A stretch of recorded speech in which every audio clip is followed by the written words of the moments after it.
લસણ અને 1 ચમચી કાશ્મીરી મરચું એ મેં પહેલેથી પારા ઘણીમાં ખોડીને રાખી દીધેલું છે. એના માટે જોશે આપણે કોથમીર. ચલો હવે આપણે બનાવીએ. એની અંદર જીરું નાખીશું,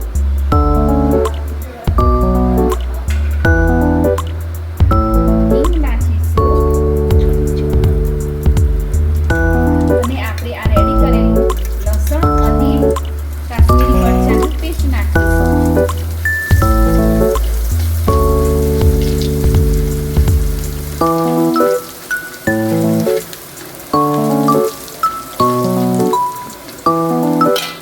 હવે એની અંદર નાખીશું 1/2 ચમચી હળદર.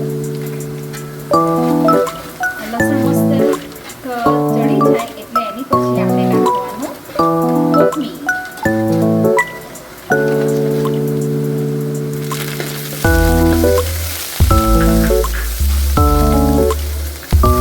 કોથમીર નાખીને હવે આપણે 250 ગ્રામ મમરા છે એ આપણે અંદર નાખીશું. મેં મમરા બાસમતી મમરા લીધા છે.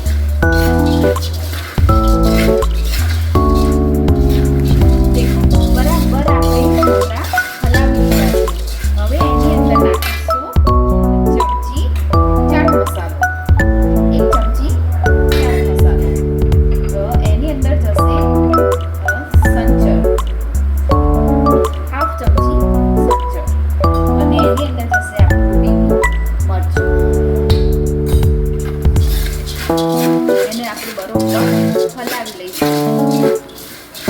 હવે ધીમા ગેસે કન્ટિન્યુ હલાવ્યા છે, 2 મિનિટ સુધી હલાવતા. હવે થઈ ગયા છે આપણા લસણિયા મમરા.